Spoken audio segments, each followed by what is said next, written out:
ఆత్మ నా మీదికి రమ్ము అని పరిశుద్ధాత్మను ఆహ్వానించుకుందాం.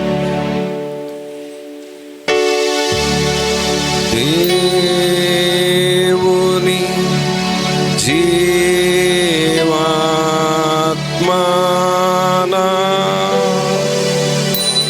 మీదికి రమ్ము. దేవుని జీవాత్మనా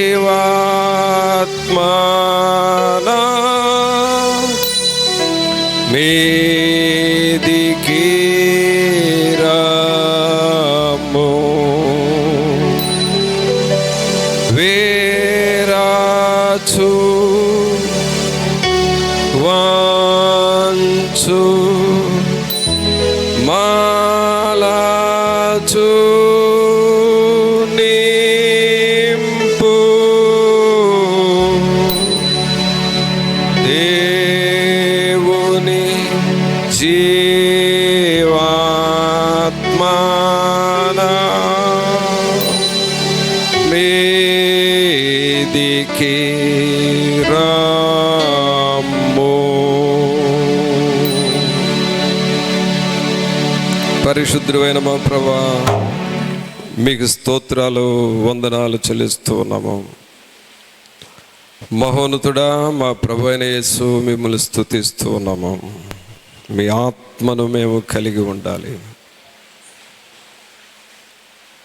సరైన మార్గంలోనికి మేము రావాలి ప్రభా. పరిశుద్ధాత్ముడా, మీ వైపు చూస్తూ ఉన్నాం.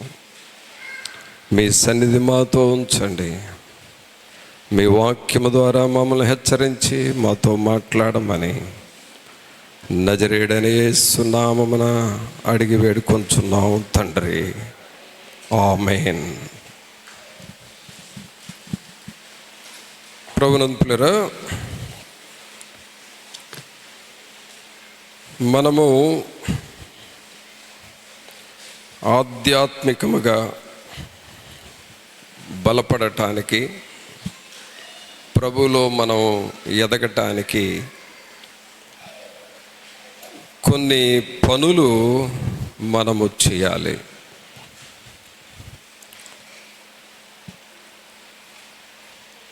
వాటిల్లో మనము ఖచ్చితంగా చేయాల్సిన పనులు కొన్ని ఉంటాయి. కొన్ని పనులు మనం మానేసినా పర్వాలేదు, కానీ కొన్ని పనులు మానేస్తే చాలా నష్టపోతాం, చాలా పోగొట్టుకున్న వారము అవుతాము. అందుకని తప్పకుండా చేయాల్సిన పనులు మనం చేస్తూ ఉండాలి. చూడండి, ఒక రోజులో మనం ఇంటి పనులు చేసుకుంటాం, అలాగే ఆఫీస్లో పనులు చేసుకుంటాం. వాటిల్లో ఖచ్చితంగా చేయాల్సిన పనులు కొన్ని ఉంటాయి. వాటిని మనం చేస్తూ ఉండాలి. అవి చేయకపోతే మనకు ఇబ్బంది. వంట చేయటం అనే ఒక పని, అది ప్రతిరోజు ఖచ్చితంగా చేయాలి. ఒకవేళ చేయకపోతే ఆ ఇంట్లో అందరికీ ఆ రోజు నీరసెళ్ళిపోతారు. వంట చేయటం ఒకటి ఖచ్చితంగా చేసుకునే పని. అట్లాగే మనం ఖచ్చితంగా చేసుకోవాల్సిన పనులు కొన్ని ఉన్నాయి. అవి ఆధ్యాత్మికమైన పనులు, ఆత్మీయమైన పనులు. వీటిని మనం మానేయటానికి వీల్లేదు. ఒకవేళ మనం మానేస్తే ఎక్కడో ఒక చోట పొరపాట్లు జరుగుతాయి, శోధనలు వస్తాయి, నష్టపోతాం. అందుకని ఉదయం మనం తప్పకుండా చేయాల్సిన పనులేంటి, అవి మనం చేస్తే మనకెంత మేలు జరుగుతుందో, ఈ అంశాన్ని గురించి మనం విందాం. మన జీవితంలో తప్పక చేయవలసిన పనులు. చెప్పండి అందరూ. మన జీవితంలో తప్పక చేయవలసిన పనులు అంటే ఖచ్చితంగా చెయ్యాలి. చేయలేకపోతున్నారంటే కుదరదు. ఒకవేళ చేయకపోతే నీకు నష్టం అయిపోద్ది. తప్పకుండా చేయాలి. ఏం చేయాలి తప్పకుండా? నేను మీకు చెప్పాను, వంట చేయటం అనేది తప్పకుండా చేయాలి, లేకపోతే నష్టం ఏంటో మీకు తెలుసు. అలాగే కొన్నిసార్లు పాలు, వేడి పాలు కాస్తావు, కానీ అవి పెరుగవడానికి కొంచెం తోడు వేస్తావు. ఏముందిలే అబ్బా, వేగిపోతే ఏమైందిలే అని అనుకుంటే ఆ పాలు వేస్ట్ అయిపోతాయి. అది పెరుగుగా మారదు. అది తప్పకుండా చేయాల్సిన పని. అది చిన్న చుక్క కావచ్చు, చిన్న పని కావచ్చు, అది తప్పకుండా నువ్వు చేయాలి. నువ్వు పాలు కాసావు, తోడేయటం మర్చిపోయావంటే నష్టపోతావు. అలాంటి పనులు ప్రియులారా ఈరోజు మనం వినే మెసేజ్ చూడండి. తప్పకుండా మన అనుదిన జీవితంలో ఏం చేయాలి చూస్తే దేవుని వాక్యంలో చూడండి. దానియేలు గ్రంథము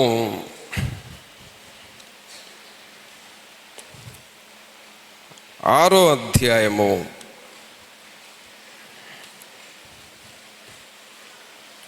6వ అధ్యాయము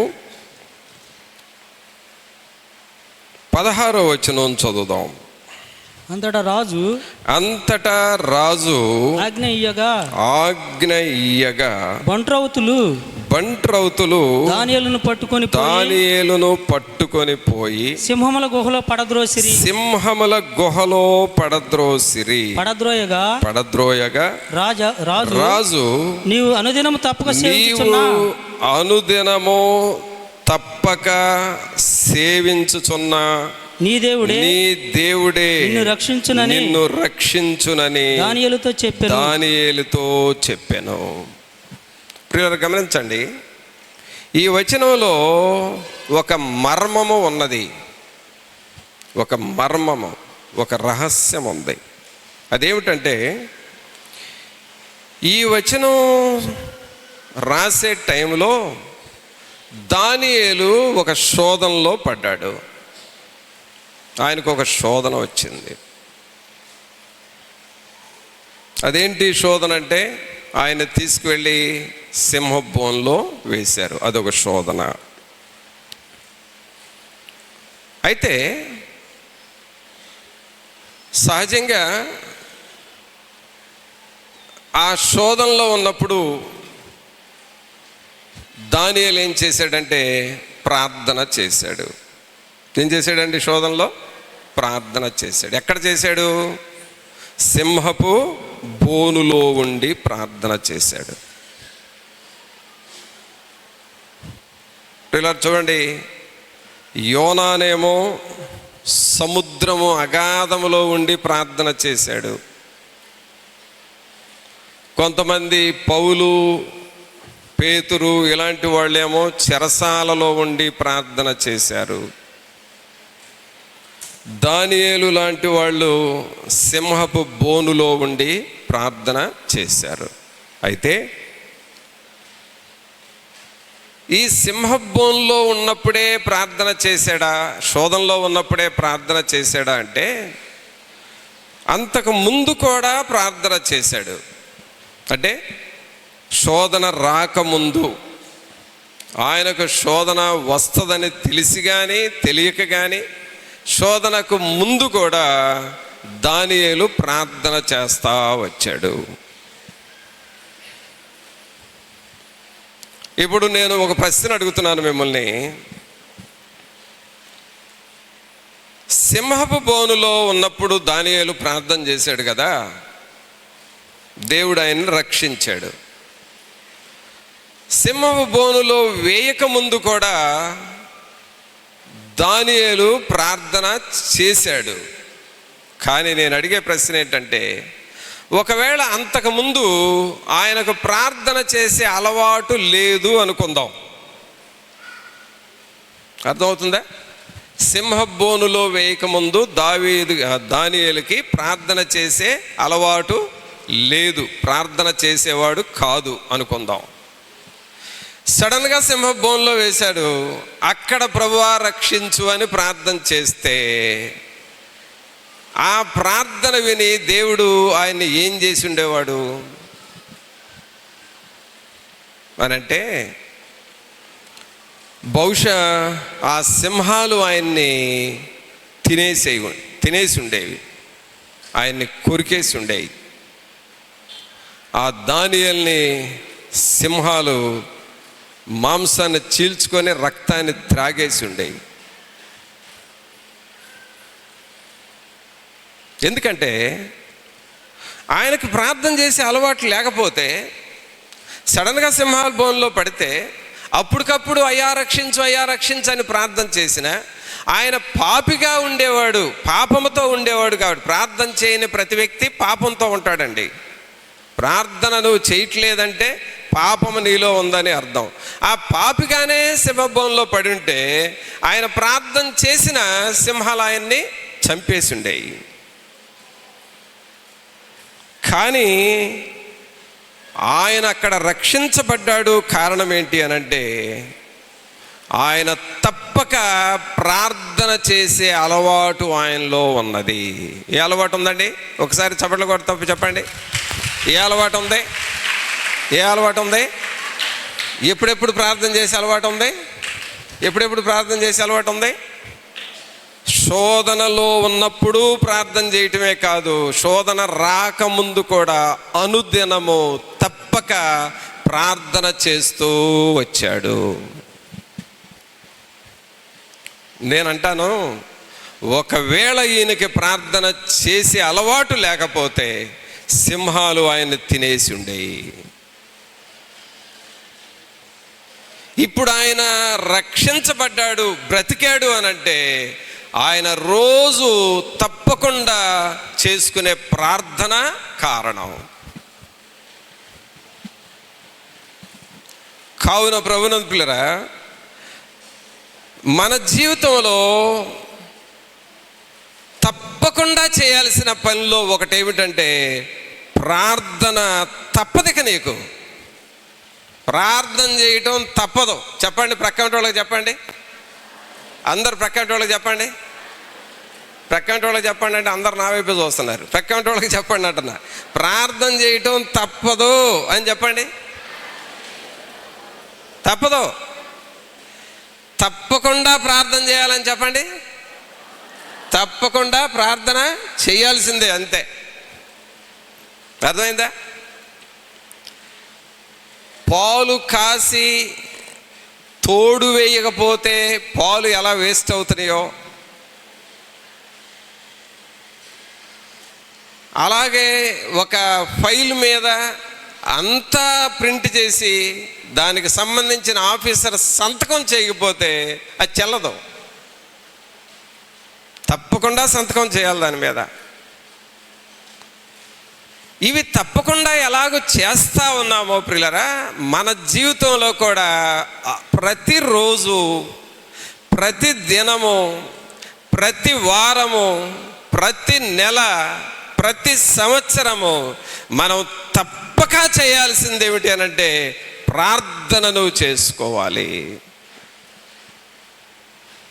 అందుకనే ఇక్కడ ఏమంటున్నాడంటే 16వ వచనంలో, అంతటా రాజు ఆజ్ఞ ఇయ్యగా బంట్రౌతులు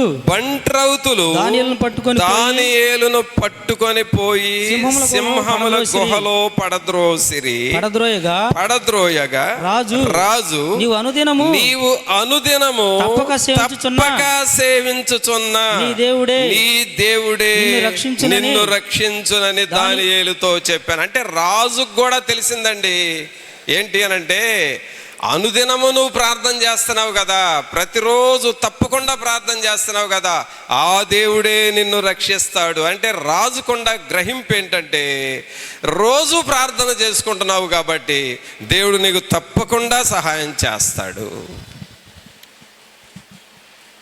దీన్ని బట్టి చెప్పండి, ప్రార్థన చెయ్యాలా లేకపోతే ఎగరగొట్టాలా? చెప్పాలి. ప్రార్థన చెయ్యాలా ఎగరగొట్టాలా? ప్రార్థన చెయ్యాలి అన్న వాళ్ళందరూ చప్పట్లు కొట్టండి. చేయకపోయినా పర్వాలేదు, మనకి ఎగరగొట్టే అలవాటు ఉందిలే అని అన్నవాళ్ళు చప్పట్లు కొట్టండి.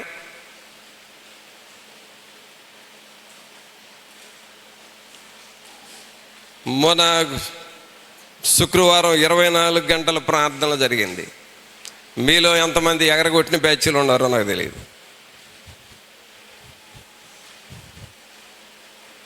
అర్థమైందా సోదరుడా? బాగా గుర్తుపెట్టుకో, నీవు ఎగరగొట్టే బ్యాచ్లు ఉన్నావంటే ఖచ్చితంగా నువ్వు శోధనలో పడతావు. నీవు ఏముందలే అని ఎగరగొట్టే బ్యాచ్లో ఉండి నీ పనులు ముందు పెట్టుకొని వెళ్ళావు అనంటే నీ ఆత్మీయ జీవితం చాలా దెబ్బతింటది.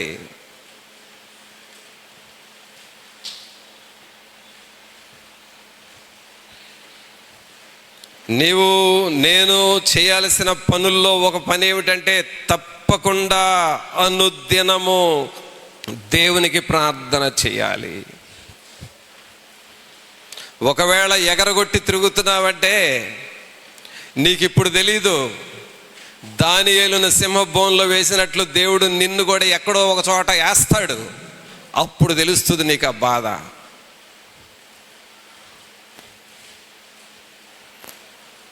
అయ్యో, నేను అనుదినము ప్రార్థన చేస్తుంటే ఎందుకు నిర్లక్ష్యం చేశాను, అనుదినము మా సంఘములో అంత ప్రార్థన జరుగుతుంటే లెక్క లేకుండా ఎందుకున్నాను, ఇప్పుడు నేను ఎంత నష్టపోయానని అప్పుడు బాధపడతావు నువ్వు.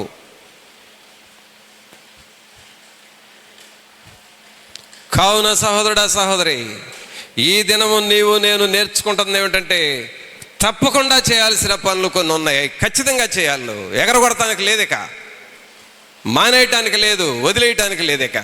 వదిలేసావో నష్టపోతావు అంతే.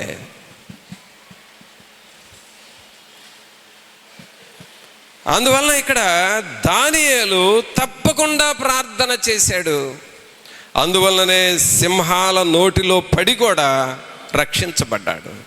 అంటే అనుదినము నువ్వు చేసే ప్రార్థన, సింహాల నోరు ఆ రోజు దానియేలుకి ఆ బోనులో ఎన్ని సింహాలు ఉండి ఉంటాయండి? ఉంటే 2, 3, 4 ఉండి ఉంటాయి సింహాల బోనులో, అంతే, అంతకంటే ఎక్కువ ఉండవు. కానీ పేతురు గారు మనకేం రాస్తున్నాడో తెలుసా తన పత్రికలో? ఈనాడు ఎవరిని మృంగుదునా అని గర్జించు సింహము వలె అపవాది తిరుగుచున్నాడు, మీరు జాగ్రత్తగా ఉండండి. ఏ వ్యక్తిని మృంగేయాలి, ఏ వ్యక్తి ఆత్మీయ జీవితం పాడు చేయాలి, ఏ వ్యక్తి యొక్క ప్రార్థన జీవితాన్ని దెబ్బకొట్టాలి, ఏ వ్యక్తిని దేవుల్లో ఎదగకుండా ఫలించకుండా ఆపేయాలి అని వాడు నోరు తెరుచుకొని ఎవరిని మృంగుదునా అని, తినటం కూడా కాదు, మృంగటమే. నోరు తెరవటం, నిన్ను మింగేయటం. అలాగూ అపవాది తిరుగుతున్న ఈ టైంలో నీవు రక్షించబడాలి అనంటే, నీవు కనికరించబడాలి అనంటే, తప్పకుండా మనం చేయాల్సిన పనుల్లో ఒకటి ఏమిటంటే, అనుదినము తప్పక దేవునికి ప్రార్థన చేయాలి. ప్రార్థన చేయాలి. అలా ప్రార్థన చేసినప్పుడు నీవు రక్షించబడతావు, దేవుడు నిన్ను కాపాడతాడు. తర్వాత మనం చేయాల్సిన మరొక పని ఏమిటి అనంటే, ద్వితీయోపదేశకాండం తీయండి. ద్వితీయోపదేశకాండం 10వ అధ్యాయము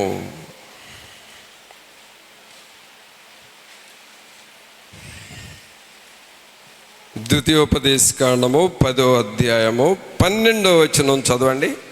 కాబట్టి ఇశ్రాయేలు నీ దేవుడైన యెహోవాకు భయపడి నీ దేవుడైన యెహోవాకు భయపడి ఆయన మార్గములన్నిటిలో నడుచుచు ఆయనను ప్రేమించి నీ దేవుడైన యెహోవాను నీ పూర్ణ మనసుతోను నీ పూర్ణ ఆత్మతోను సేవించి నీ మేలు కొరకు నేడు నేను నీకు ఆజ్ఞాపించు యెహోవా ఆజ్ఞలను కట్టడలను అనుసరించి నడుచుకొందునను మాట కాక నీ దేవుడైన యెహోవా నిన్ను మరి ఏమి అడుగుచున్నాడు? చూడండి, మనం తప్పకుండా చేయాల్సిన పనులలో ఒకటి ఏమిటంటే నీ దేవుడైన యెహోవాకు భయపడి ఆయన మార్గములన్నిటిలో నడుచుకోవాలి. సోదరుడా, సహోదరి, దేవుని సన్నిధిలో ఉన్న మనము దేవుడంటే భయముతో నడుచుకోవాలి. మనం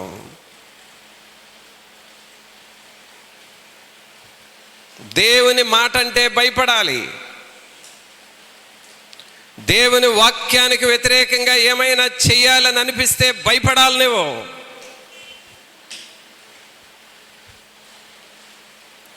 దేవుని సన్నిధికి వ్యతిరేకంగా ఏమైనా వింటంటే చేస్తుంటే నువ్వు భయపడుతూ ఉండాలి.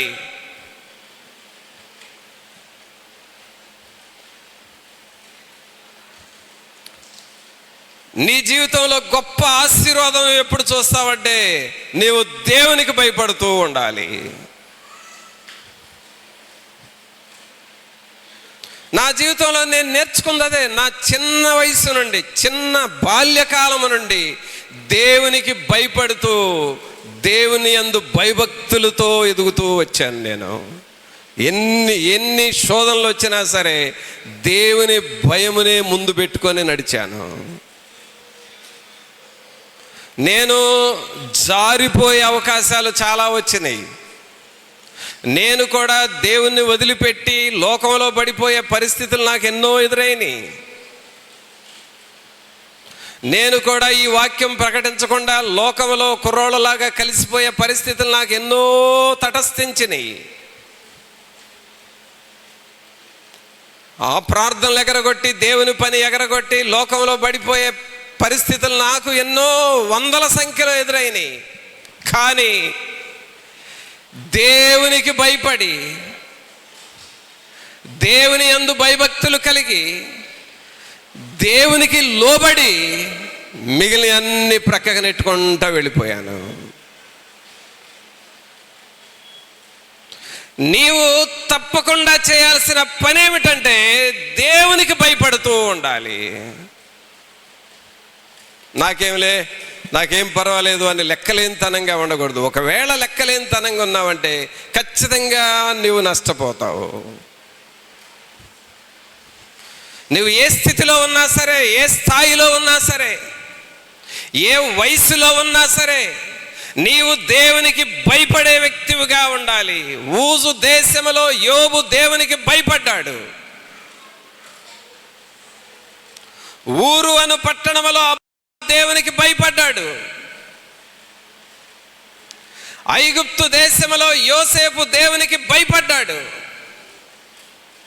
బబులోను దేశంలో దానియేలు దేవునికి భయపడ్డాడు. రోమా దేశంలో పౌలు గారు దేవునికి భయపడ్డాడు. సోదరుడా, దేవుని యందు భయభక్తులు కలిగి దేవునికి నువ్వు భయపడుతూ ఉంటే దేవుడు నిన్ను హెచ్చిస్తూ ఉంటాడు. తప్పకుండా నేర్చుకోవాల్సిన పనండి ఇది. ఒక ప్రార్థన సమయాన్నే దేవుడు నీకు ఇచ్చాడు అనంటే నీకు భయం ఉంటే ఖచ్చితంగా ఆ ప్రార్థనలో నువ్వు పాల్గొంటావు. నువ్వు దేవుని యందు భయమును చూపించాలి. అది నా కోసమే, నా మేలు కొరకే, నా కుటుంబ ఆశీర్వాదం కొరకే, మన సంఘం క్షేమాభివృద్ధి కొరకే ప్రభువిచ్చిన అవకాశం అని భయపడుతూ ఆ సమయాన్ని సద్వినియోగం చేసుకుంటావు.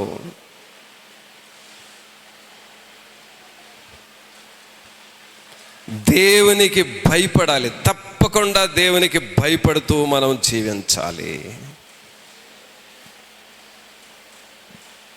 ఇది తప్పదండి. ఇక వీటిని వదిలేసుకోవడానికి లేదు, మర్చిపోవడానికి లేదు. తప్పక చేయాల్సిన పనులు ఏం చెప్పాము? 2 విషయాలు. ఒకటి, తప్పక దేవునిని అనుదినము ప్రార్థన చేస్తూ ఉండాలి. అది ఖచ్చితంగా చేయాలి, ఎగరగొట్టేది కాదు అది.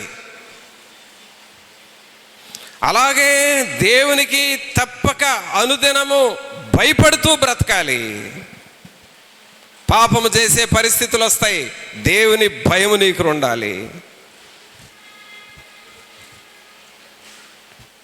ఒక యవనస్తుడికి కాలేజీలో ఉన్నప్పుడు దేవుని వాక్యం నేర్పిస్తే అప్పుడే కొంచెం పాపాలు వదిలిపెట్టి పశ్చాత్తాపడి దేవుని వైపు తిరుగుతున్నాడు.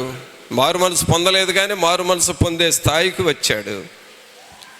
ఒక దినాన తను చెప్పిన సాక్ష్యం ఏంటంటే, ఏకాంత స్థలంలోనికి నేను వెళ్ళి ప్రార్థన చేసుకోవడానికి వెళ్ళాను బ్రదర్. నేను ఏకాంత ప్రార్థన చేసుకునేటప్పుడు అక్కడ పెద్ద శోధన వచ్చింది నాకు. కానీ దేవునికి భయపడి ఆ శోధనలో పడకుండా నేను పారిపోయాను అని చెప్పాడు.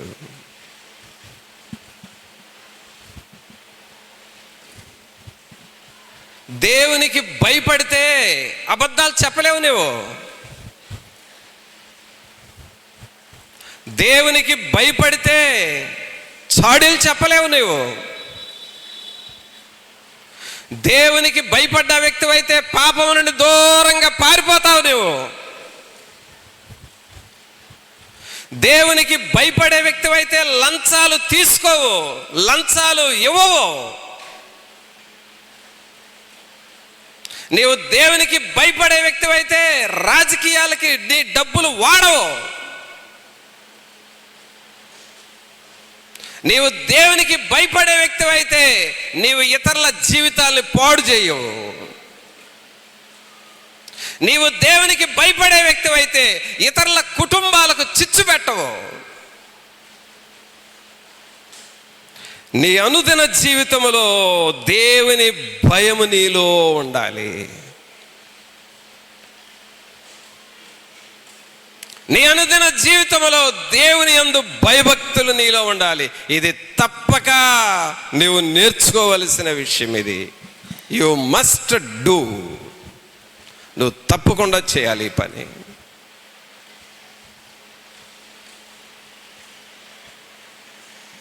కావున ప్రభునంతులారా, మనం చేయాల్సిన ఖచ్చితమైన పనులు ఇదేనా మనం ధ్యానం చేస్తున్నావు. తప్పకుండా నువ్వు ప్రార్థన చేయటం నేర్చుకోవాలి. తప్పకుండా నువ్వు దేవునికి భయపడటం నేర్చుకోవాలి. ఇంకా కంపల్సరీ చేయాల్సిన మరొక పని ఏమిటో చూద్దాం. అపొస్తలుల కార్యములు 2వ అధ్యాయము. అపొస్తలుల కార్యములు 2వ అధ్యాయము 46వ వచనం. 46వ వచనం. మరియు వరేక మనస్కులై ప్రతి దినము దేవాలయములో తప్పక కూడుకొనుచు ఇంటింటా రొట్టె విరుచుచు. చూడండి పిల్లరా, ఈ మాట మీరందరూ కుడి చేయి పైకి లేపి బిగ్గరగా చెప్తారా నాతో? వారేక మనస్కులై ప్రతి దినము దేవాలయములో తప్పక కూడుకొనుచు. ఎక్కడ గ్యాదర్ అవుతున్నారు వాళ్ళందరూ? దేవాలయములో ఏమయ్యారు వాళ్ళందరూ? ప్రతిదినము కూడుకొనుచు అంటే రోజు దేవుని మందిరంలోకి వచ్చి వాళ్ళు ప్రార్థన చేస్తూ ఉన్నారు. అది తప్పక కూడుకొనుచు అంటే ఖచ్చితంగా చేస్తున్నారు.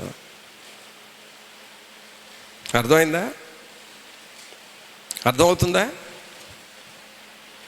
అనగా నీ జీవితంలో నువ్వు నేర్చుకోవాల్సింది ఏంటంటే దేవుని మందిరంలో తప్పక కూడుకోవాలి. నాకు అలవాట్లేదండి. ఏదో ఆదివారం ప్రార్థన అయితే వస్తాను, మిగిలిన టైంలో నాకు అసలు అలవాట్లేదు. నేను కాలు రగరేసుకొని తిరుగుతాను అని అంటే ఎప్పుడేమవుతుందో తెలియదు. అంతే. దేవుని మందిరంలో రోజు డైలీ ప్రార్థనలు జరుగుతున్నాయి. ఎందుకండి ఈ ప్రార్థనలు? టైంపాస్కా? నాకు పని లేక పెట్టానా? డైలీ ప్రార్థనలు ఎందుకో తెలుసా సహోదరుడా? నిజంగా నువ్వు మారు మనసు పొందితే నీ ఆత్మీయ అభివృద్ధికి ఆ ప్రార్థనలు ఉపయోగపడతాయి. ఒకవేళ నువ్వు మారు మనసు పొందకపోతే కనీసం వచ్చి ప్రార్థనలో పాల్గొంటే కొంచెం ప్రార్థన చేయటం నేర్చుకుంటావు. ప్రార్థన చేయటం నేర్చుకుంటే తర్వాత పశ్చాత్తాపడతావు.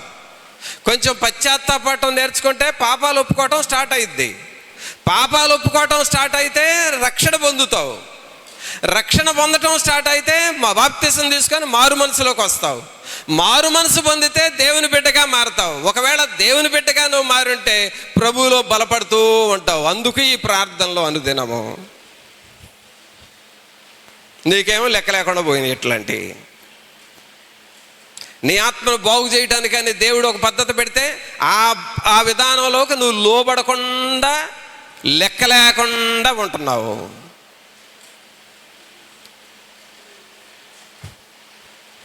నీవు దేవుని మందిరంలోకి వచ్చి ప్రార్థన చేయని నీవు నేను ఎక్కడో చేసుకుంటున్నానని చెప్పినా అవన్నీ అబద్ధాలు.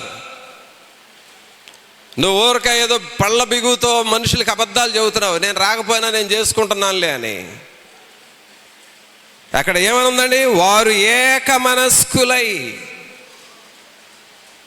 ప్రియరా, దేవుని ఆత్మ మన మధ్య పని చేయాలి అనంటే, దేవుని సన్నిధి బలముగా మన మధ్య పని చేయాలంటే మనందరము ఏక మనస్సుతో ప్రార్థన చేయాలి. అనుదినము దేవాలయములో తప్పక కూడుకోవాలి. ప్రతి దినము వారానికి ఒక్క రోజైనా సరే నువ్వు దేవుని సన్నిధిలో నీకు ఒక గ్రూప్ ప్రార్థన ఉంది, ఆ ప్రార్థనలో నువ్వు పాల్గొనాలి. మారు మనసు పొందిన నీకు కూడా ఈ క్రమములు రావటం లేదు అని అంటే నీవు దేవునికి నిష్ప్రయోజకురాలుగా మారుతున్నావు. దానివలన సంఘానికి నష్టం కాదు సహోదరుడా, నీవే నష్టపోతావు, నీ కుటుంబమే దెబ్బతింటది. తప్పకుండా చేయాల్సిన పనులండి ఇవి. ఎగరగొట్టే పనులు కాదండి. ఎగరగొట్టే పనులు అయితే మనం చెప్పాల్సింది లేదు, మనం వినాల్సింది కూడా లేదండి. నీ జీవితాన్ని నువ్వు అలాగ మార్చుకోవాలి.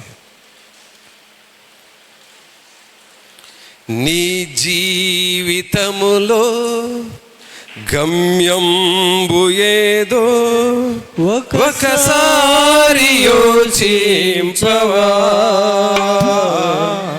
ఈనాడు నీవు ప్రభు యేసు కొరకు నీ హృదయమర్పింపవా. ఈనాడు నీవు ప్రభు యేసు కొరకు నీ హృదయమర్పింపవా. ఒక్కసారి నువ్వు ఆలోచించుకోవాలి. నువ్వు అసలు చేయాల్సిన పనులు చేయకుండా ఎన్నెన్ని పిచ్చి పిచ్చి పనులు చేస్తున్నావో. అనుదినము తప్పకుండా దేవునికి ప్రార్థన చేయాలి. నువ్వు తీర్మానం చేసుకున్నావా? అనుదినము నీ జీవితంలో దేవునికి భయపడుతూ మాట్లాడాలి. కొన్నిసార్లు సంఘాన్ని దూషిస్తారు, కొన్నిసార్లు వాక్యం చెప్పే సేవకుడిని దూషిస్తారు, కొన్నిసార్లు సేవకుడికి వ్యతిరేకంగా మాట్లాడతారు, కొన్నిసార్లు సంఘానికి వ్యతిరేకంగా మాట్లాడతారు, కొన్నిసార్లు ఇతరులను చులకం చేసి మాట్లాడతారు. చాటున ఇలాంటి మాటలు బోలుడు మాట్లాడుతూ ఉంటారు. ఏంటో తెలుసా? దేవుని భయము లేని ప్రజలు వీళ్ళు. నువ్వు దేవుని భయం లేకుండా ఇష్టానుసారంగా మాట్లాడుతున్నావు. ఎవరికి నష్టం? సంఘానికి ఏమైనా నష్టమా? నువ్వు విమర్శిస్తున్న సంఘానికి నష్టమా? నువ్వు విమర్శిస్తున్న సేవకుడికి ఏమైనా నష్టమా? నీవు విమర్శిస్తున్న ప్రజలకి ఏమైనా నష్టమా? నీ జీవితం పాడైపోతూ అలాగ మాట్లాడుతున్నావు నీవు.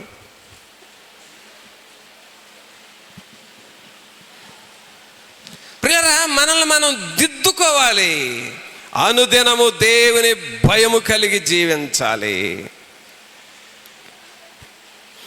అనుదినము ఏక మనస్కులై దేవుని సన్నిధిలో ప్రార్థన చేస్తా ఉంటే నీవు విస్తరిస్తావు. అక్కడ ఏమైనా ఉందంటే అక్కడ ప్రతిదినము దేవాలయములో తప్పక కూడుకొనుచు ఇంటింటా రొట్టె విరుచుచు దేవుని స్తుతించుచు ప్రజలందరి వలన దయ పొందిన వారై ఆనందముతోను నిష్కపటమైన హృదయముతోను ఆహారము పుచ్చుకొనుచుండిరి. మరియు ప్రభు రక్షణ పొందుచున్న వారిని అనుదినము వారితో చేర్చుచుండెను. అనగా నీవు దేవుని సన్నిధిలో ఎదిగే కొలదే నీవు ఆత్మలో అభివృద్ధి చెందుతావు, సంఘము క్షేమముగా ఉంటది. తప్పకుండా చేయాల్సిన పనులు. కొంతమందికండి ఆత్మలో ఎలాగూ మారుతున్నారంటే వాళ్ళ సొంత పనులు ఎన్నన్నా చేసుకుంటున్నారు, కానీ దేవుని పని అనేసరికి ఎగరగొట్టేస్తున్నారు.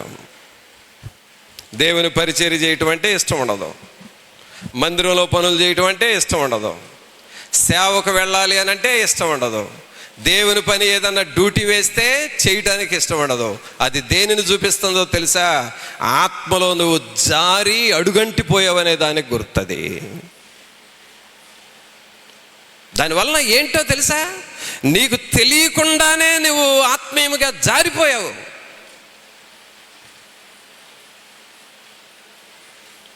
సోదరుడా, సహోదరి, నీవు దేవుని పని ఎగరగొడితే సేవ ఆగిపోతుందని పిచ్చి కలలో కూడా నువ్వు ఊహించబాకు. పిచ్చి కలల్లో కూడా ఊహించొద్దు నువ్వు. నాకు తెలిసిన అనుభవంలో నేను చూస్తుంది ఏంటంటే, ఈ పిచ్చి ఆలోచనలు ఉన్న వాళ్ళు జారిపోయే కొద్దీ శ్రేష్టమైన దేవుని సేవ ఘనంగా జరుగుతూ ఉంటది.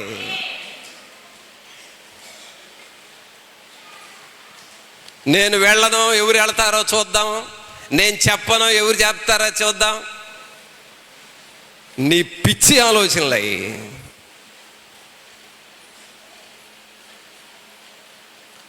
దేవుడు తన పనిని తాను తన సంఘంలో చేసుకుంటాడు. నువ్వెవరువయ్యా? నువ్వు తోడ్పడితే నీకు దీవెన, కానీ నువ్వు అడ్డం తిరిగితే నీకే నష్టం. అది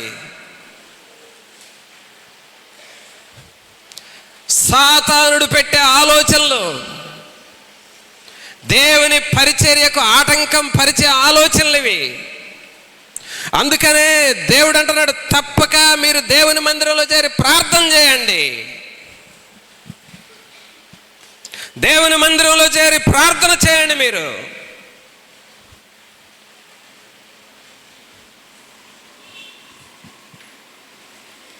అనుదినము వారితో చేర్చుచుండెను. ప్రియరా, మరి మనం అలాగుంటున్నామా? కొన్నిసార్లు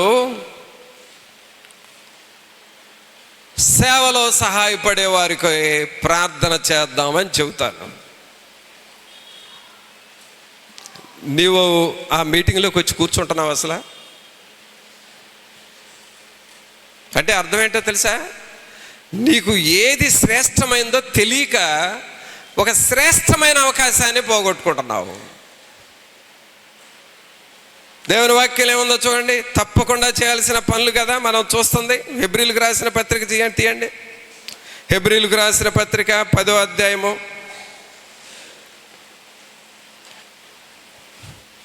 హెబ్రీలకు రాసిన పత్రిక 10వ అధ్యాయము 24వ వచనం నుండి చదవండి. కొందరు మానుకొనుచున్నట్టుగా సమాజముగా కూడుట మానక ఒకరినొకడు హెచ్చరించుచు ఆ దినము సమీపించుట మీరు చూచిన కొలది మరి ఎక్కువగా అలాగు చేయుచు ప్రేమ చూపుటకును సత్కార్యములు చేయుటకును ఒకరినొకడు పురికొల్పవలనని ఆలోచింతము. ఇదండి మనం చేయాల్సిన పని, తప్పకుండా చేయాల్సిన పని. ఏంటంటే, కొందరు మానుకొనుచున్నట్టుగా సమాజముగా కూడుట మానవద్దు. సహోదరుడా, సహోదరి, నీవు ఒక సమాజముగా ఒక ప్రత్యేకమైన ప్రార్థన టైం నీకు ఇచ్చినప్పుడు, ఒక ప్రేయర్ గ్రూపుగా ప్రార్థన చేద్దాం రండి అని చెప్పినప్పుడు, లేక సేవలో సహాయపడుతున్న వారికి ప్రత్యేకమైన ప్రార్థన రండి అని చెప్పినప్పుడు, అక్కడ నీకు కొంత కరెక్షన్ జరుగుతుంది. అది ఊరకనే పోయే ప్రార్థన కాదు. నీకు దిద్దుబాటు కొంత జరుగుతుంది, నిన్ను సరిచేసి నిన్ను సరైన మార్గంలో పెట్టడం జరుగుతుంది. అందుకు అలాంటివి నువ్వు శ్రేష్టమైనవిగా తీసుకొని వాడుకోవాలి. అది తప్పకుండా చేయాల్సిన పని, తప్పకుండా చేయాల్సిన పని. తర్వాత తప్పకుండా చేయాల్సిన పనుల్లో ఇంకోటి చూద్దాం. ఇర్మియా గ్రంథానికి రండి. ఇర్మియా గ్రంథం 7వ అధ్యాయము. ఇర్మియా గ్రంథము 7వ అధ్యాయము 5వ వచనం చదవండి. మీ మార్గములను మీ క్రియలను మీరు యథార్థంగా చక్కపరుచుకొని ప్రతివాడు తన పొరుగువాని ఎడల తప్పక న్యాయం జరిగించి. చూసారా ఏమంటున్నాడు ఇక్కడ? ప్రతివాడు తన పొరుగువాని ఎడల తప్పక న్యాయము జరిగించి. అంటే మనం చేయాల్సింది అంటే ప్రతి సమయములో న్యాయమును జరిగించాలి, అన్యాయమును జరిగించకూడదు, అన్యాయపు మాటలు మాట్లాడకూడదు, అన్యాయపు తీర్పు తీర్చకూడదు, అన్యాయము వైపు మృగ్గు చూపకూడదు. అది న్యాయము కాదు అని తెలిసి కూడా అన్యాయము వైపే నువ్వు ఉండి మాట్లాడకూడదు. తర్వాత ఇక్కడ ఏముందో చూడండి. పరదేశులను తండ్రి లేని వారిని విధవరాండ్రను బాధింపకయు. ఈ చోట ఈ వీళ్ళని మనం బాధ పెట్టకూడదు. సోదరుడా, బాగా గుర్తుపెట్టుకో. ఎవరిని బాధ పెట్టకూడదు? పరదేశులను ఎన్నడూ బాధ పెట్టకూడదు. పరజనులను ఎన్నడూ నువ్వు బాధ పెట్టకూడదు. ఏముందలే, వాళ్ళ తరపు ఎవరు లేరులే, ఒంటరోళ్ళు, లెక్కలేనోళ్ళు, మనం ఏదన్నా అన్నా వాళ్ళ తరపు ఎవరు రారులే అని చులకన మనసుతో పరదేశులను ఎన్నడూ బాధ పెట్టకూడదు. వాళ్ళని బాధ పెట్టే మాటలు మాట్లాడకూడదు. న్యాయము జరిగించాలి, అది తప్పకుండా చేయాలి. తర్వాత ఏమంటున్నాడు? తండ్రి లేని పిల్లల్ని, అలాగే విధవరాండ్రను, ఏముందలే ఒంటరిగా ఉందలే అని చెప్పి ఎన్నడూ అన్యాయము మాటలు మాట్లాడకూడదు. న్యాయమును జరిగించాలి. అక్కడ ఏమనుంది అనంటే, ప్రతివాడు తన పొరుగువాని ఎడల తప్పక న్యాయము జరిగించాలి.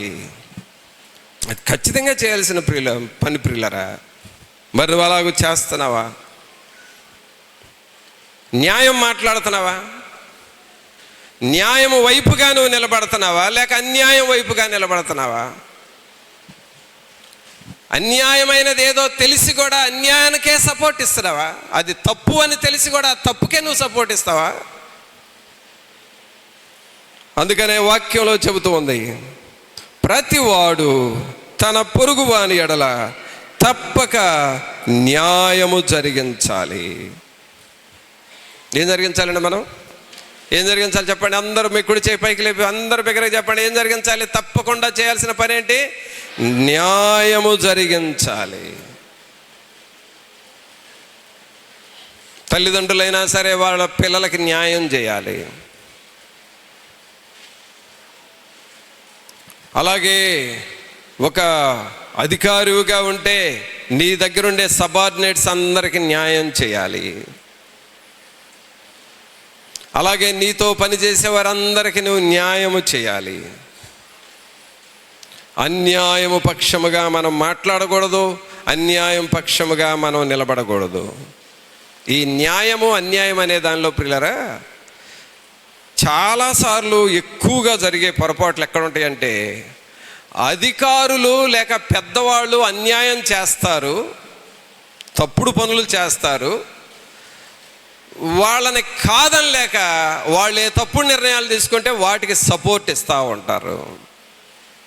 అంటే అన్యాయస్తులే, కానీ అన్యాయస్తుల వైపే మనం లొంగిపోతూ ఉంటాం. వాక్యం అలా చెప్పట్లేదు. ప్రతివాడు తన పొరుగువానికి తప్పక న్యాయము చేయాలి. అన్యాయం చేస్తూ నువ్వు ప్రార్థన చేస్తే నీ ప్రార్థన ఎలా వింటాడు? ఎలా వింటాడు? నువ్వు తూచే విషయాల్లో కానీ, రాసే విషయాల్లో కానీ, చెప్పే విషయాల్లో కానీ న్యాయముగా ఉండాలి. న్యాయముగా ఉండాలి. అన్యాయపు మాటలు, అన్యాయముగా నిందలు వేయటం, అన్యాయముగా తీర్పులు తీర్చటం, ఈ అన్యాయపు పనులు మనం చేయకూడదు. ఇది తప్పకుండా మనం చేయాల్సిన పని. ఇలా చేస్తే మన ఆత్మీయ జీవితం బహుగా వర్ధిల్లుతుంది. మనం శ్రేష్టమైన వారంగా మారతాం. తర్వాత మరొక విషయం చూద్దాం. తప్పకుండా మనం చేయాల్సిన పనులు మరొకటి ఏంటి అని అంటే, నిర్గమకాండం తీయండి. నిర్గమకాండం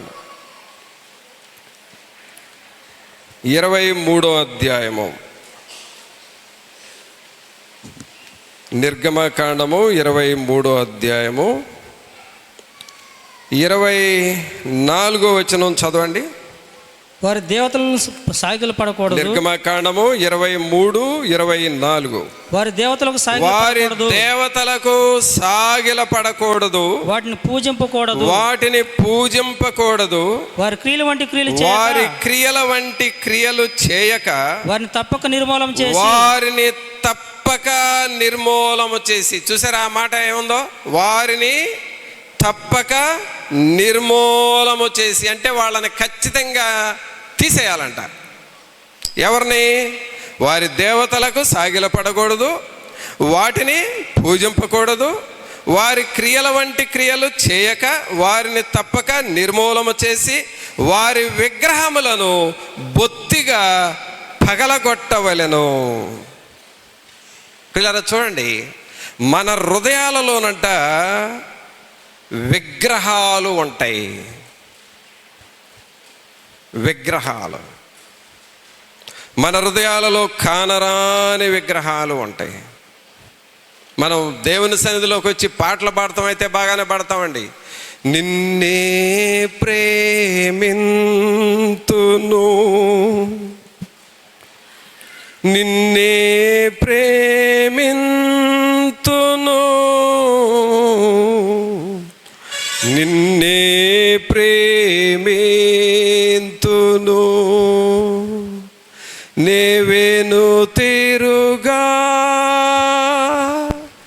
నీ సన్నిధిలో మోకరించి నీ మార్గములో నడిచెదా, నిరసించక సాగెదా, నేవేను తిరుగా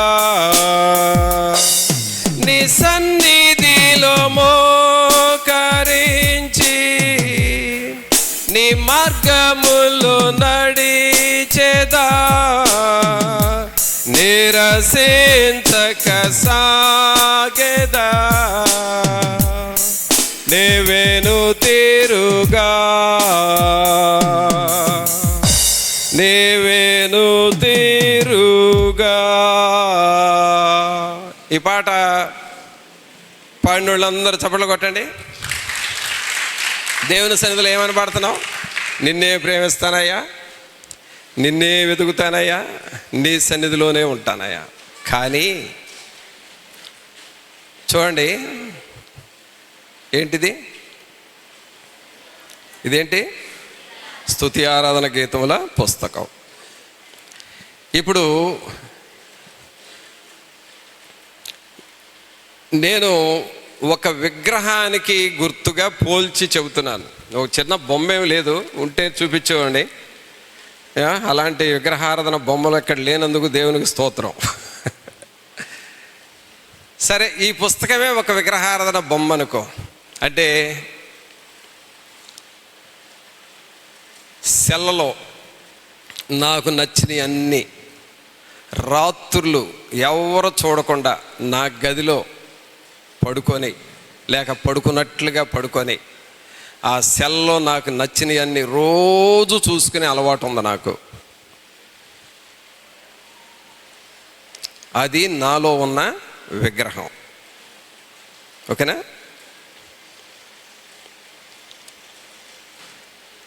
లేక ఒక చెడు స్నేహం చేసే అలవాటు ఉంది. ఆ చెడు స్నేహాన్ని వద్దు, ప్రార్థనకు వస్తున్నాను, వాక్యం వింటున్నాను కానీ వదులుకోలేకపోతున్నాను. అదొక విగ్రహం నాలో ఉంది, అది వదులుకోలేకపోతున్నాను, అది చాటున ఉంటా ఉంది. లేక ఒక చెడు అలవాటు, దేవుని సన్నిధికి వస్తున్నావు, పాటలు పాడుతున్నావు, వాక్యం వింటున్నావు, ప్రార్థన చేస్తున్నావు, అన్నీ బాగానే ఉన్నాయి కానీ ఆ చెడు అలవాటుని వదులుకోలేకపోతున్నావు. కొంతమందికి చెడు వ్యామోహాలు, కొంతమందికి త్రాగుడు, కొంతమందికి పేకాట, కొంతమందికి లంచాలు, కొంతమందికి చెడు కాంటాక్ట్స్, ఇవన్నీ విగ్రహాలు. ఇప్పుడు నా చేతిలో ఏముందన్నాను? విగ్రహ ఆరాధన బొమ్మ అనుకోండి. ఇప్పుడు ఈ బొమ్మను నేను దేవుని మందిరానికి వస్తానే ఉన్నా, ఎక్కడ పెట్టాలో నాకు అర్థం కావట్లే. దేవుని మందిరానికి వస్తానే ఉన్నా, ఇది నా షర్టు లోపల పెట్టుకున్నా. చూడండి, మీకోసం నేను ప్రాక్టికల్స్ చేస్తున్నా. షర్ట్ లోపల పెట్టుకున్నా. ఇప్పుడు ఎక్కడుంది ఈ బుక్? ఎక్కడుంది? ఎక్కడుంది చెప్పాలి.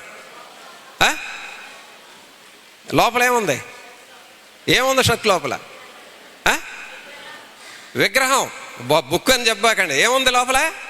చెప్పాలి. ఇప్పుడు అందరూ మీ కుడి చేయి చూపుడు రేలు చూపించి నీ లోపల విగ్రహం ఉంది అనండి, నానండి నాతో. అందరూ మీ కుడి చేయి, మీ చూపుడు రేలు చూసి నీ లోపల విగ్రహం ఉంది అని అనండి.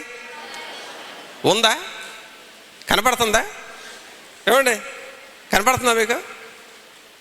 ఏం కనపడట్లా, కానీ లోపల ఏముంది? ఏముంది లోపల? విగ్రహం ఉంది. ప్రియరా గమనించండి, దేవుని సన్నిధికి నువ్వు వస్తా ఉన్నావు, త్రాగుడు అనే విగ్రహాన్ని ఇక్కడ పెట్టావు. దేవుని సన్నిధికి వస్తానే ఉన్నావు, వ్యభిచారం అనే విగ్రహాన్ని ఇక్కడ దాస్తున్నావు. దేవుని సన్నిధికి వస్తానే ఉన్నావు, చెడు స్నేహాలు, చెడు కాంటాక్ట్స్, వేషధారణ, ఈ విగ్రహాలు లోపల ఉన్నాయి. కానీ ఏమి పైకి కనపడదు. ఉందా? నా లోపల ఏమైనా ఉందా? ఏమి లేదు. ఇప్పుడు నేను ఎలా ఎందుకు నిలబడ్డానంటే, స్ట్రైట్గా నిలబడితే అది కింద పడిద్ది, అందుకు నిలబడ్డా.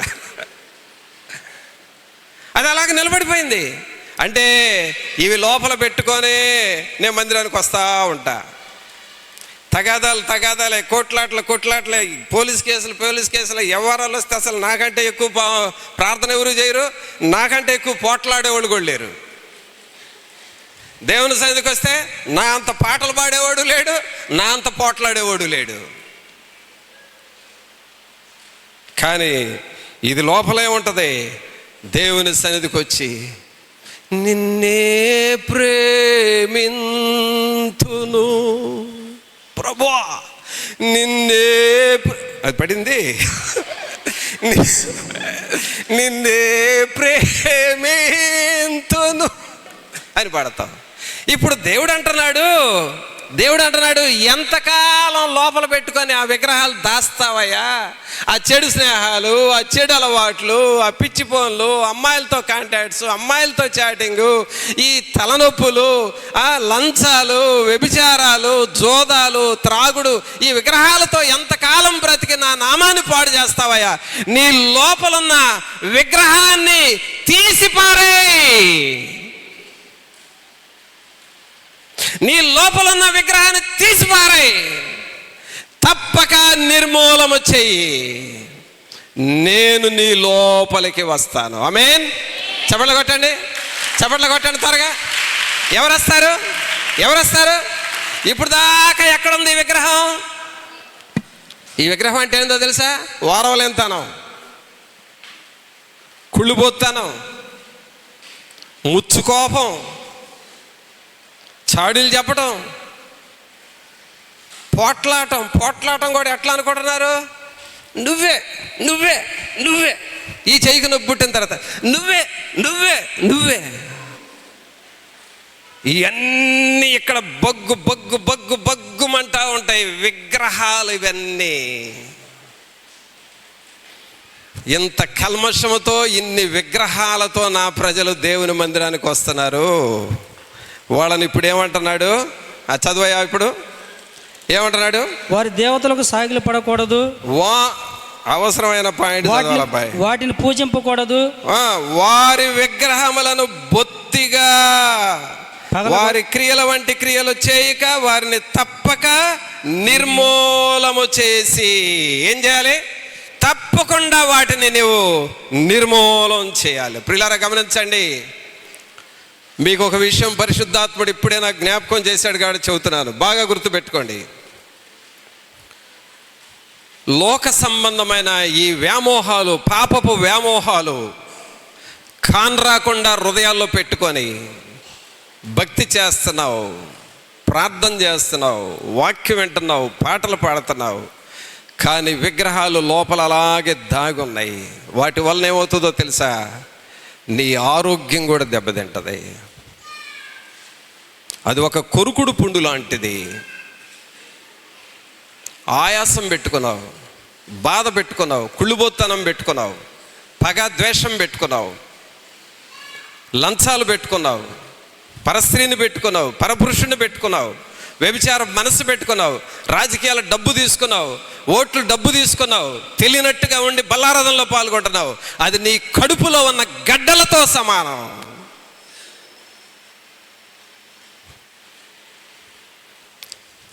నీ అమౌంట్ ఎంత తీసుకొని వాడుకున్నావో దానికి 4 రెట్లు నువ్వు వేరే వాటికి ఖర్చు పెట్టాల్సి వస్తుంది.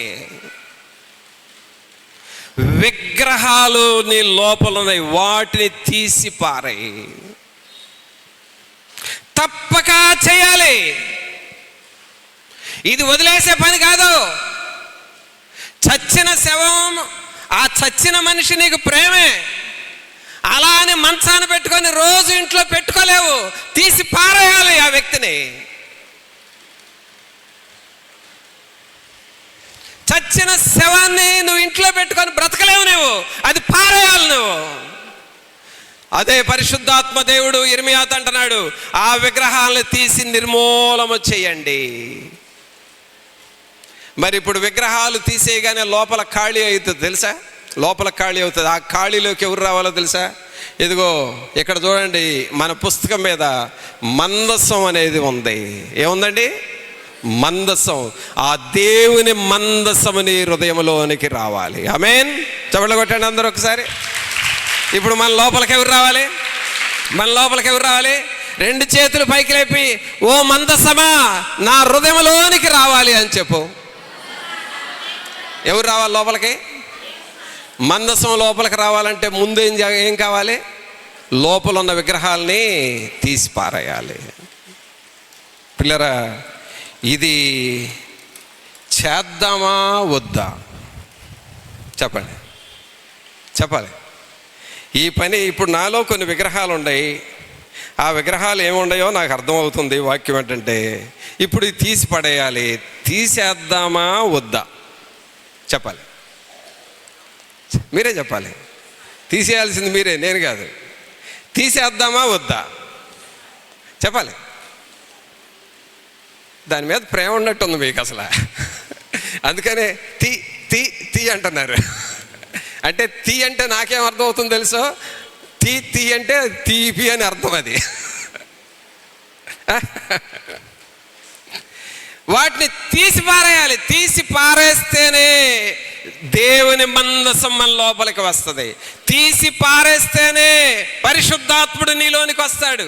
వాటిని విగ్రహాలను తీసి పారేస్తేనే పరిశుద్ధాత్మ పావురము మనలోనికి వస్తుంది. ఏమని పాడుతున్నావు? ఓ పావుర రూపమా పరిశుద్ధాత్మా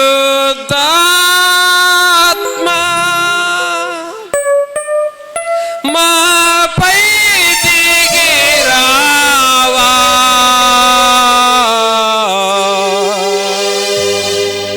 మాపై దిగి రావా,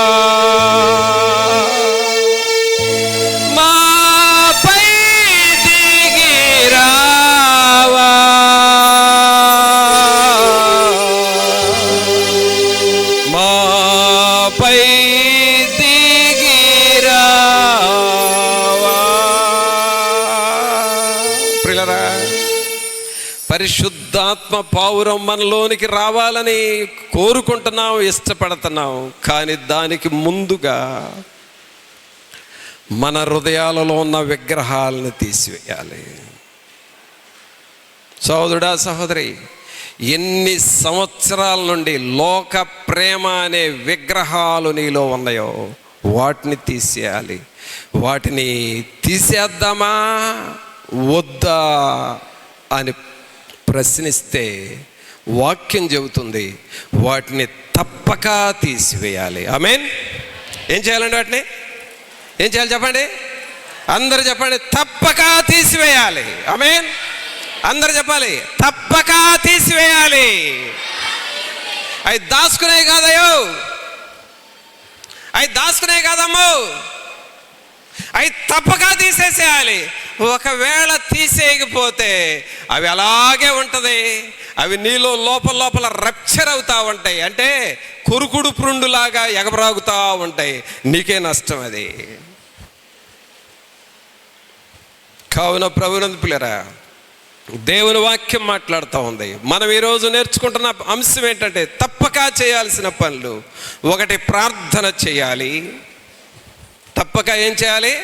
ప్రార్థన చేయాలి. రెండు, తప్పకుండా దేవునికి మనము భయపడాలి. మూడవది, తప్పక మనం ఏం చేయాలి? ఏక మనస్కులై సమాజముగా కూడి దేవుణ్ణి స్తుతించాలి.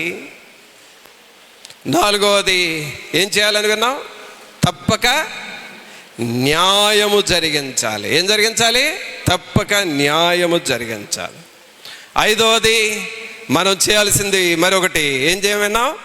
తప్పక మన లోపల ఉన్న విగ్రహాలని నిర్మూలించాలి. అవి తప్పకుండా చేయాల్సిన పనులు. సర్దుకునే పనులు లేదు, అడ్జస్ట్ అనేది అసలు లేదు. వీటితో అడ్జస్ట్ అయ్యావు అని అంటే ఇక నీకు నష్టమే. అది అడ్జస్ట్ అయ్యేది లేదు. తప్పకుండా నిర్మూలించాలి. లాస్ట్ అండ్ ఫైనల్, తప్పకుండా నువ్వు చేయాల్సిన పని మరొకటి ఉంది. ఆ వాక్యాన్ని విని మనం ముగించుకుందాం. ప్రసంగి గ్రంథము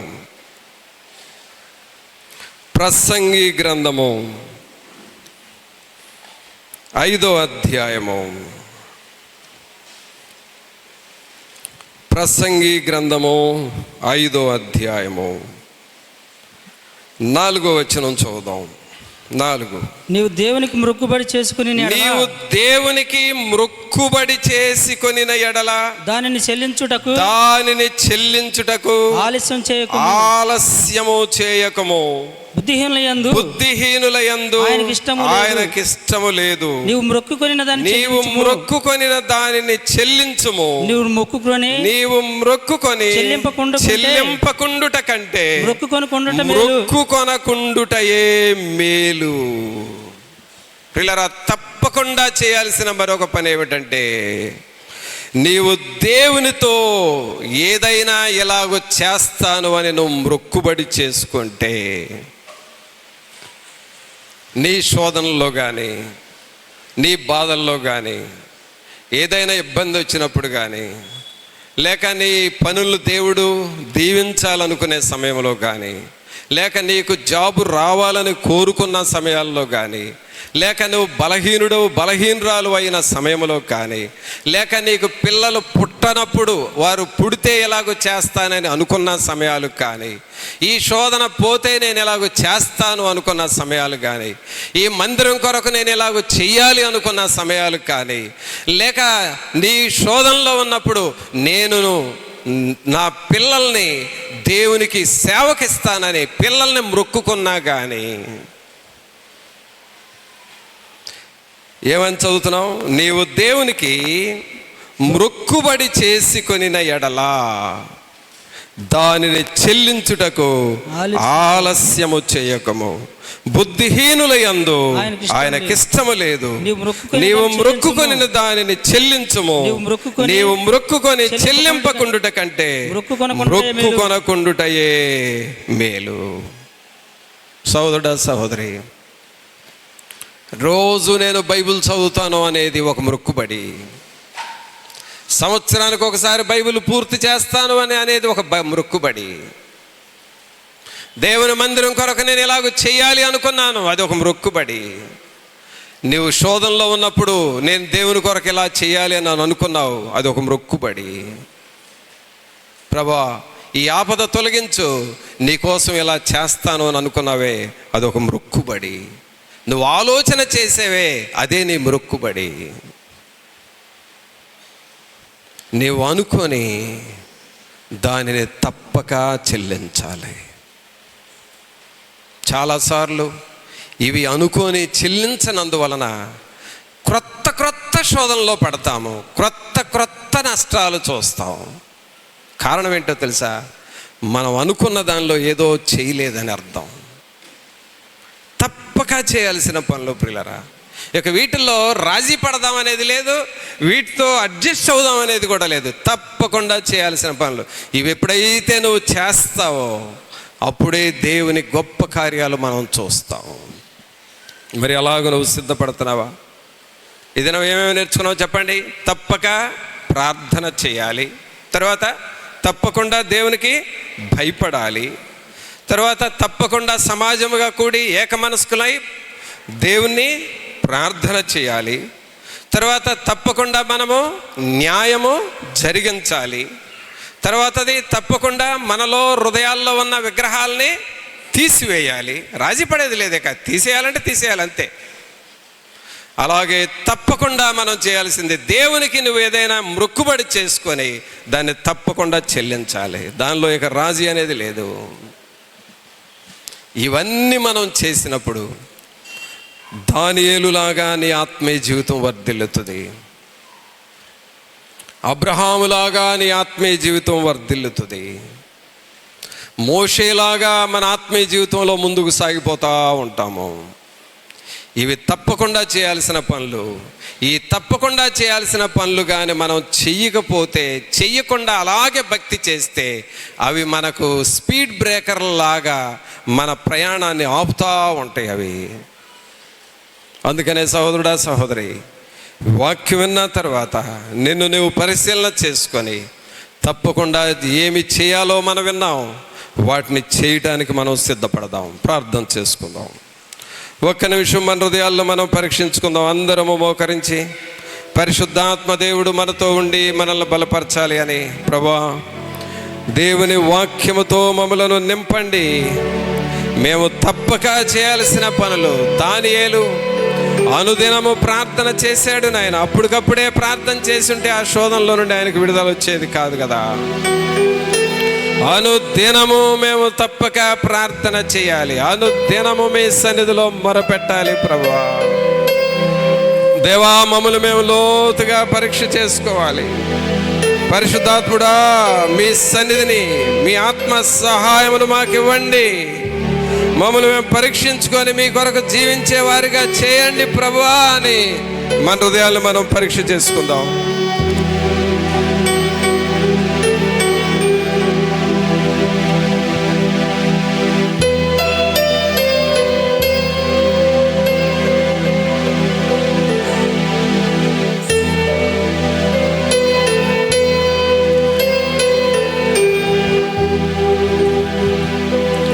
నీ హృదయంలో ఉన్న విగ్రహాలను తీసేస్తావా? నీ హృదయంలో ఉన్న అవిధేయతలను తీసేస్తావా? వాటిని తప్పక నిర్మూలించాలి. నీకు ప్రార్థనా సమయం ఇవ్వబడినప్పుడు వాటిని సద్వినియోగం చేసుకుంటున్నావా? ప్రభువా, నన్ను నేను పరీక్షించుకోవాలి, నా జీవితాన్ని మీ వద్దకు తీసుకొస్తున్నాను అని నువ్వు ప్రభువుతో అంటావా? పలుమార్లు వైదొలగినాను పరలోక దర్శనము నుండి, విలువైన నీ దివ్య పిలుపుకు నే తగినట్లు జీవించనైతి. పలుమార్లు వైదొలగినాను పరలోక దర్శనము నుండి, విలువైన నీ దివ్య పిలుపుకు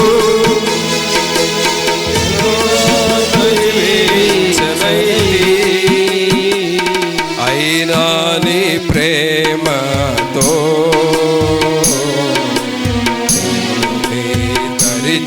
చేర్చినావు. గైకొనుమో దేవా నీ నా శేష జీవితం, అయినా నీ ప్రేమతో నన్ను నీ దరి చేర్చినావు. అందుకే గైకొనుమో దేవా నీ నా శేష జీవితం. ఇదిగో దేవా నా జీవితం, ఆపాదమస్తకం నీకంకితం. ఇదిగో దేవా నా జీవితం, ఆపాదమస్తకం నీకంకితం. శరణం నీ దివ్య శరణం, శరణం నీ దివ్య శరణం, శరణం నీ దివ్య శరణం, శరణం నీ దివ్య శరణం. ఓ దేవా నా జీవితం, ఆపాదమస్తకం నీకంకితం. ఓ దేవా నా జీవితం, ఆపాదమస్తకం నీకంకితం. సహోదరుడా సహోదరి, నీవు తప్పకుండా చేయాల్సిన పనులు హెచ్చరించబడ్డావు. ఇవేదో టైం పాస్గా నువ్వు వినలేదు, నీ జీవితాన్ని బాగు చేసే మెసేజ్ నువ్వు విన్నావు. నువ్వు ఆచరిస్తావా? నువ్వు పాటిస్తావా? అవును ప్రభా, నేను నీ కోసం తప్పకుండా చేయాల్సిన పనులేంటో నాకు అర్థమైనాయి, నేను చేస్తానయ్యా, నేను నీకు లోబడతాను ప్రభా, నీ సన్నిధికి నేను లోబడతాను అని నువ్వు అలాగూ తగ్గించుకొని ఆయన వాక్యాన్ని నువ్వు గైకొంటావా? పరిశుద్ధుడైన మా ప్రభా, మీకు స్తోత్రాలు వందనాలు చెల్లిస్తూ ఉన్నాము. మహోన్నతుడా మహాగణుడా మా ప్రభు అయిన యేసు, మిమ్మల్ని స్తుతిస్తున్నాము. మీ ప్రియులైన వారిని అందరిని మీరు దర్శించండి. మీ కొరకు మేము తప్పకుండా చేయవలసిన పనులు, ఖచ్చితంగా చేయాల్సిన పనులేమిటో మేము హెచ్చరించబడ్డాము. వీటిని మేము చేయాలి కదా. వీరందరినీ అలాగూ మీరు చేయండి. అనుదినము దేవాలయములో తప్పక కూడుకొనుచు ఏక మనసుతో మిమ్మల్ని ఆరాధన చేసి ఒక ప్రార్థన గుంపులో ఉండి ఎదగటం అనేది ఎంత ఆశీర్వాదము నాయన. ఆశీర్వాదము తెలియక మేము పోగొట్టుకుంటున్నామయ్యా. గ్రహింపును దయచేయండి. ఈ ప్రియులను మీరు దర్శించండి. మీ సన్నిధిని, మీ ఆత్మ సహాయం ప్రతి ఒక్కరితో ఉంచండి. విన్న వాక్యం మా హృదయాల్లో నిలిచి ఫలించులాగున చేయమని నజరేయుడైన యేసు నామమున అడిగి వేడుకొనుచున్నాము తండ్రి. ఆమేన్.